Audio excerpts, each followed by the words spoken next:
bakithi. Inzima impilo emhlabeni Jehova. Ngicela bakithi ningizwe. Ngiyacela mphakathi waseSouth Africa ngicela ngizwe sengiphelile lempilo. Sekwanele. Sengenzela ukuthi uNkulunkulu mengithatha ngishiya ingane zami endawo. Yokuhlala nabazulu bami. Mesicela ukuthi nabangakhona ukusiza noma ngathiwa seyisebenzile singayijabulela okwami okwamama nabanazo ezeyingane ngicela bangisize ngoba asinazo nempahla. Yebo siyabhadanisa kulokho esinakho. Alright mbukelo wethu production ngikubingelele ngikwamukele lapho ngasekhaya bese ngikunxusa ukuthi uma uthi uyaqala ungena kulolu hlelo ucinezele usubscribe ngoba la sihlezi sikhuluma ngezinto eziningi ezahlukahlukene ezinhle nezimbi eyidinga wena kwesinye isikhathi zisuke idinga wena kakhulu. So siyacela ukuthi uma uthi uyaqala ungena la ekhaya ucinezele ulike ucinezele usubscribe futhi usiphe isikhathi sokuthi usilalele ukuthi yini singayo la namhlanje. Ngisendaweni kuthiwa iseMaranhill mangaphosisi. Okay, umshane uthanda umbhobho ufuna khula azosebenza la ekhaya. Yeah. Uthanda umbhobho umshane. SeseMaranhill la. Mina nguzwide wasehlihluwe. Mhlambe sesiwami singakafiki kumama. Ngathanda ukuthi utshela abantu ukuthi usisi ubani, kuphi nendawo, kuphi neMaranhill. Mina igama lami nguNomfundo kwaKacele. SeseMaranhill kaCetshwayo. Wena ongibhalela. Yimi ngikubhalele futhi ngoba siyalidinga ngempela usizo. Nomama unokugula engaqondi ukuthi kwenzakalani ngenxa ye-stress. Yeah. Into edinga kakhulu usizo. Into esidinga kakhulu usizo. Mengakhona nje abantu ukuthi basisize singajabula. Yeah. Ngicela unikeze umama umbhobho sikhulume naye. Mama wami uyaphila. Ngiyaphila baba njani? Ngikhona. Cha ngiqala ngodadewethu ngoba iyena ongibhalele. Yebo. Njengoba asho ukuthi nyoka sila ekhaya ngoba ngidinga usizo. Yebo. Kodwa kusizo anizokulithola kumfoko wangimali. Yebo. Usizo ningasenilithole lingase kuqhamuke kubantu base South Africa. Mhlawumbe nje ukuzethula ukuthi umama ubani wabani. Ngusibongile Celi mina. Ngikhaya kithi emafamu ami kuseNgonyameni. Yebo. Ngihlala la kaCetshwayo kuMaranhill. Yebo. So la eMaranhill indle esikuyona eyamaplanga. Yebo. Ibizwa ngegama ukuthiwa umjondolo. Abanye bathi umkhukhu. Yebo. Iyona. Ngihlala nobabili nododakazi. Sihlala sobabili nododakazi nengane zakhe embili. Yebo. Esibili le noma khona esibili. Yeah, eyokuqala inangaka. Oh yeah. So usisi uvezile ukuthi khona inkinga zamapasi la kodwa ngifisa ukuthi qhamuke nawe. Inkinga ikuphi kahle kahle? Ipasi njoba ngingazange ngibe nalo mina. Ekhaya kithi angizange ngishayele ipasi. Kodwa abantwana abangilandela banawo amapasi mina ngizange ngize ngishayele. Angifundanga nesikole kwathiwa ekhaya intombazane ayisifundisi isikole iyagana. Ngasala kanjalo bashona abazali ungenzelwa ngipasi. Ngizalelwe nasekhaya futhi ngazange ngiye esibhedlela. Hayi ke ngasala kanjalo ke sahamba isikhathi ngaze ngayifunela mina usizo ukuthi ngithole ipasi. Kwadelay futhi nalapho ngaze ngathola i-social worker eclinic. Ngayikhulumela ne-social worker mina eclinic. I-social worker la ngixhumanisa nama-social worker asePine Town. Lapho kulonda kuthiwa open door. Ngalenza ipasi bangenzela isitifiketi ama-social worker ngahamba ne-social worker ngaya e-Home Affairs. Safike senze interview ne-social worker ngasithola isitifiketi sahlala ngasema-social worker isitifiketi kwathiwa ngizotshena ukuthi angize sokwenza ngihlale ngingqike inyanga lutho.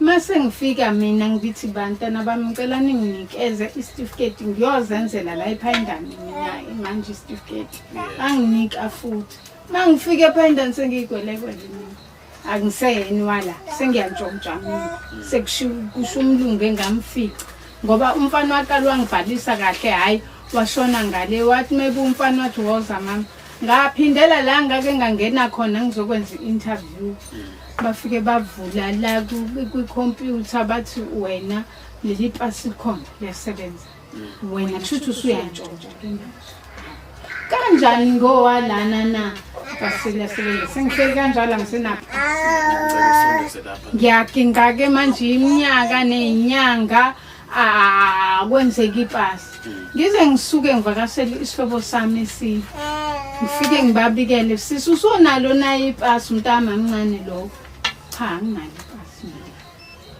sisa kwesizama ukuthi wenze ipasi ngeke uhambe la nginata angisho sikamagaba abazange bangihlupha umphathi wakamagaba afika wathi umphathi wakamagaba into engizokutshena yona yinye ngoba manje makuthiwa uyantshontsha hamba ungilandela iproof ukuthi wenzelwa e-open door lento certificate ngahamba ngabuya nayo iproof wafunda umphathi wacindezela inkinobho lezi wacindezela wabona ukuthi ikona ngenzelwa khona kwasekuyimine nginikeza ke i-date yokuthi ngibuye ngomhla 6 May ngaphinde wafike wathi hayi awukuhambe ke ubuya after 3 weeks ngahamba ngabuya ke wathi obuye uzobheka ukuthi kwenzekile ngafika la ngingenalo nje ithemba ngathi ngana ngeke ngenzeke makuzokwenzeka ilapho ke indaba yepasi uthe nasuka kephi njengoba senila engonyameni nisuswa yini khona hayi engonyameni angithi ngihlala nabazali bashona abazali sabuya ke thina sangazohlala nobhuti wami la ngahlala naye sahlala naye la kule ndlu bekuhlala umfana wami naliliba lapha washona umfana wami ushone 2023 December wangatshwa ngoJanuary wa 2024 bese thathwa yilekhunjani TB uhlala yena la thina hlala lapho ubhuti wangikhombisa indawo wathi sisi ngoba la bekhlela ingane yakho indawo le ngikunika yona ngizozama mina ukuthi ngikwakhele noma u1 room ubhuti nango senqunye umlenze futhi bakithi engakangakheli u1 ngangikwazi ukuthi ngihlale nonkosikazi wakhe unengane ubhuti unako konke ngahlala la kulika ngile ngithi kuzolunga ngane yami kuzolunga ayikho into elungayo baba ayikho into elungayo njoba nje ubona la amathini uwona ngiphila ka ngiyacosha akukho akuphumi lutho ngane yami akuphumi lutho Jehova ngicela usizo lamathini ekwadlulela ngathi iwona ozama nawe hey bema hey akithi inzima impilo emhlabeni Jehova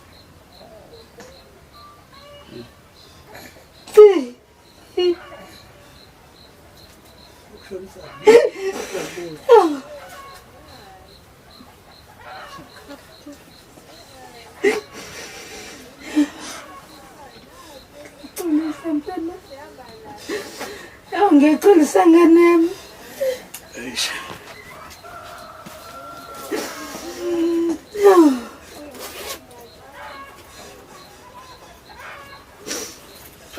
ngicela bakithi ningizwele ngiyacela mphakathi waseSouth Africa ngicela ningizwele sengiphelile lempilo sekwanele sengenzela ukuthi uNkulunkulu mengithatha ngishiya ingane zami endawo yokuhlala nabazulu bami ukudla amatoho ngiyabamba nganami ngiyabizwa emzini abantu ngiwasha eyokudla lonto akuyona yokwakha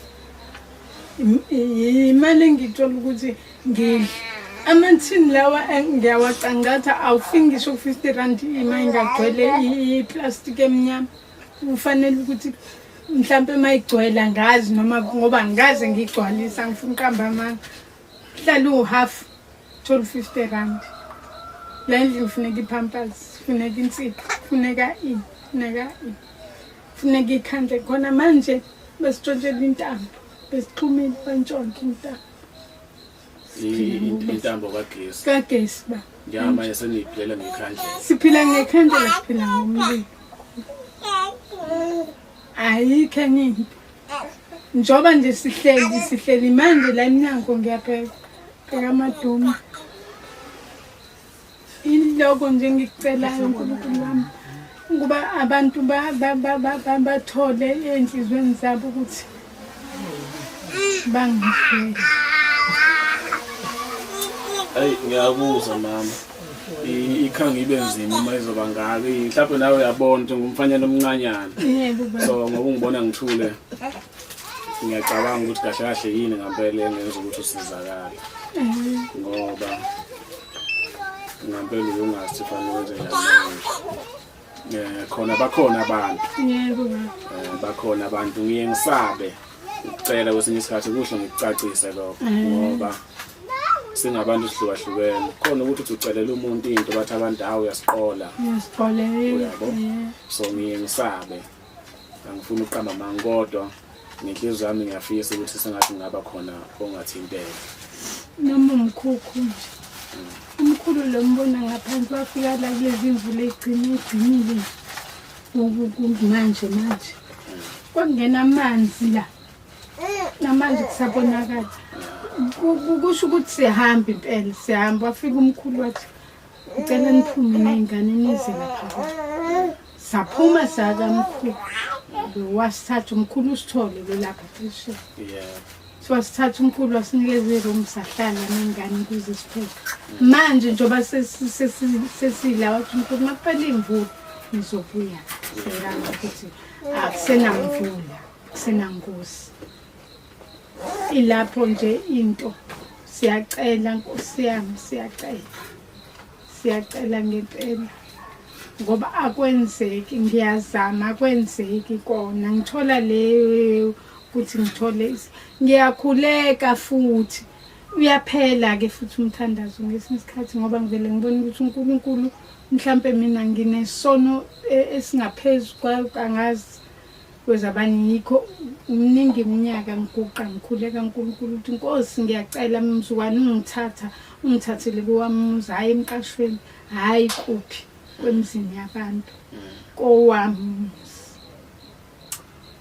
ngibuka lesimo njalo sokuthi usisi naye mngaka ngibheka ukuthi kazi umkhulise kanjani ungaholi naye angaholi unezingane futhi nazo uhambile ngenapasi kwahanjwa ubhuti ngaleso sikhathi esahamba ke esena unyawo ushukela ungakamuhle kakhulu wahamba umntama evele emfishane wabamfishane wabuya waduba wathi angisenzi ngoba alikho ipasi akazaza abe nalo wathi angisayi sengiyahlala ngathi okay kulungile angidluleke mina ngoba ngangikabhuti ngaleso sikhathi ngathi bhuti ngiyadlula wathi makoti wasewakhe ubhuti wathi ngeke wathi mina angeke angcwatshwe lo uhulumeni mina ngizosukuma mina kwasukuma yena zazizalunga izinto makoti kabhuti zalunga izinto kwapho uyafihleka kwaleso sikhathi kubhuti athi wena uzohlala ngizozama ukwakhela u1 room nami nenkinga zami kodwa ngizokwakhela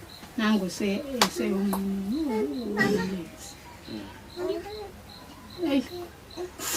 cha indawo ikhona into eshoda yamandla ukuthi lomkhukhu noma ubalance oba ngiyabona ubalansile nawo ngiyabona ufaka ilanga nesaka nje senzela ingane ke njoba sivale kanje ukuthi mhlawumbe umoya ungangeni kodwa kuyafana kuyafana ngicabanga ukuthi bakhona abantu abanamandla bakwethu umama umzali usisi udadewethu kunjalo uma usuke usiza umama uzobe ungalahli ngoba omama bakhona emhlabeni akusikhona ukuthi ufuna uqoko wakho ukuthi lo wami kuphela uma sekhona umzali usuka ngowethu sonke so nami nje ngiyacela bakwethu uma ngaba khona ongaba namandla kungaba yilokho kudla onakho kungenza omkhulu umehluko la ekhaya onamandla futhi ukuthi athi nayi ngingawakho umjondolo ayikho inkinga singakujabulela ufuna ngathi nomuntu ongawakha mahala singamthola ngesihluleke ukumthola phela uma ngatholakala umuntu ozothenga uthayela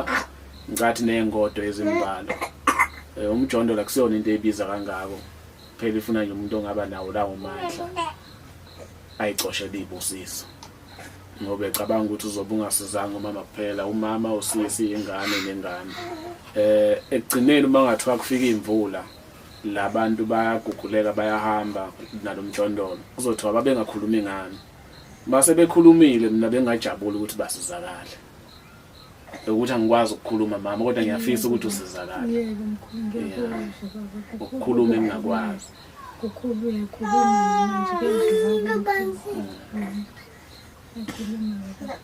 ngiyacela Nkosi ngiyacela bese kuthi kunensizwa la eyidlala kabi because ngifuna ukuyishiya inamba kasisi ngenxa yokuthi mina ngibuye ngibe busy uthatha ifoni yakhala ngingayinaki thola ukuthi mhlawumbe sewuzogejeke into ebalekile kunabafowethu lawa abashelayo abafowethu umuntu mayecela usiza niye ukweshela ngoba uzoba nebhadi thola sengithatha isithombe sakho ngisineke ekugcineni mhlawumbe usuyalimala mina ngingathanda ukuhlambalaza kodwa mose uzodlalela nasezintweni eziserious kanje ngingathandi akekho umuntu engizomphoxa kodwa nje lezo insizwa lezo kenalowo mkhuba ukuthi mangafaka inamba umuntu esifazane ziyashela esengathi zingahexa abafowethu ngicela unikeze usisi umbhobho ufuna biza inamba ukuthi mangaba khona uthi siswami asihlangane eThekwini nayi 10 kg erice nawo amafutha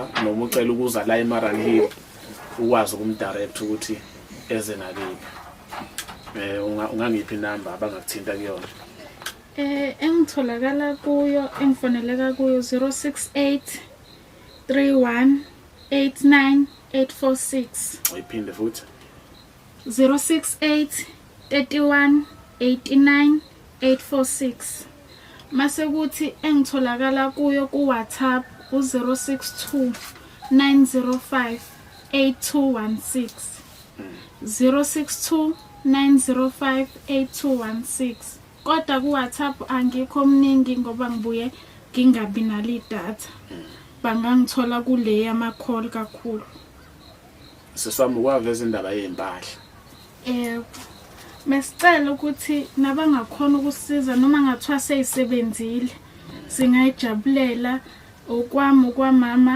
nabanazo ezingane ngicela bangisize ngoba asinazo nempahla yebo siyabhadanisa kulokho esinakho yebo ngicabanga ukuthi uma useGoli use Cape Town Eastern Cape unazo impahla ubona ukuthi zingamlingana usisi ungalula isandla ufake kophepho sihamba silande nomama kunabantu nje abathungayo laba futhi ithuba lelihla uveze ibusiness lakho uphe nje umama amaphini fambalwa nalokho ongamupha khona noma ke makuthiwa uyabotha kusakulingani kodwa makusaqoke ngoba uyasho usisi ngokwenamba uma ungamthola usisi nami ungangithinta ku 07 sekuduma 07 ngicela ungithinte kuleya 083 6722 883 ngicela ukuyiphinda 083 6722 883 ufone kaningi uma ngayibamba ungagive up ufone ngoze ngiyibambe ngoba uma ngibusy ngifaka kwi-silent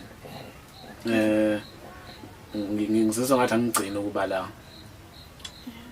mangibona ukuthi kuthulekile hayi sebayongixolela abantu uzoyicela mina seqhusami sekule mali kodwa kwamanje makukhona uno 200 150 300 20 rand unawo Capitec awunawo anginayo i-account singacela abantu ukuthi nama food parcel khona noma isobho noma yini umuntu anakho asize ngoba kuyimanje umama la ubeka amadumbe akukho esinakho esingathiwa siyakudla impuphu lencane le khona mesicelile yebo nabantu sebekhathele yithi sihlezi sicela siyacela bandla noma yini abangasisiza ngakho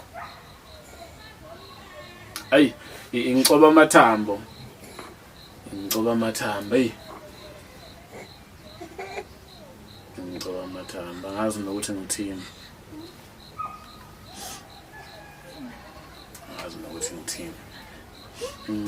sesingangivumela sisebenzise inamba yami okay ngesizathu sokuthi usisi uyasho ukuthi akanawo Capitec understand akana ID mawuzizwa ukuthi khona ofisa ukuphosa sengathi ungangifonela kule number engiyishilo cela ukuyiphinda 083 6722883 ungifonele noma ungi-WhatsApp usho ukuthi ucela ukuphosa ngizobe sengikunikeza i-account ka-Capitec bayazi abantu nginokuthembeka okukhulu kwakusasa kunomfowethu engiyomnikeza 1000 elisuka kusisinozi akalazi lo mfowethu kodwa uzomthola njengoba linjalo so mawufake lokho okufakayo mangisuka la eThekwini emingeni ngiza la akukho kude kakhulu ngabamba namatekisi nomfowethu engihamba naye namhlanje unyana wenyana production mekhona suke sizobuya size khona la futhi kodwa nje futhi ngicabanga ukuthi njengoba ngizela ekhaya angisiboni isidingo sokudlulela komunye umuzi onestory esifanayo ningasizakalanga ongenani efuna nithole noma ukudla ngangijabulisa lokho okomjondolo sekungaba ibonus wona uyadingeka kodwa mangatholakala noma ukudla so mangathiwa ngiyagijima ngiyakwenye indawo ngiyocelisa usizo olufanayo nalolu mama engasizakele nosisi shuthi ngizoba ngikwazi ngikwenzayo mama ngicela ukuyibamba la angigcina ukufika la ekhaya siyabonga sihlale emkhulekweni sibone ukuthi abantu bazokwenza njani nami hayi ngoba ngadinga usizo kodwa fanele lokho yabo ukuthi ngiyadinga usiza usho ukuthi abanye abantu ngibavimba ukuthi basizakale so ngenze lo munye umuntu angaboni sengathi mhlawumbe uzwide njalo uright empilweni no ngekho right ufuna ukuyicacisa lekuze noma sihlangana kuphi nakuphi because omunye umuntu angatshetha awuzwide unemali ngibuka abanye bavela bhale mina ethi umuntu ngicela ungithengele ukuthi ngithi ubuyazi lo muntu nami ngiyakufisa yebo so ngizama ukukhanyisa lapho nje bafowethu ngiyacela kakhulu ngangithi ngeke ngisayicela imali kubantu kodwa hayi ngathi kuyangiphoqa siyabonga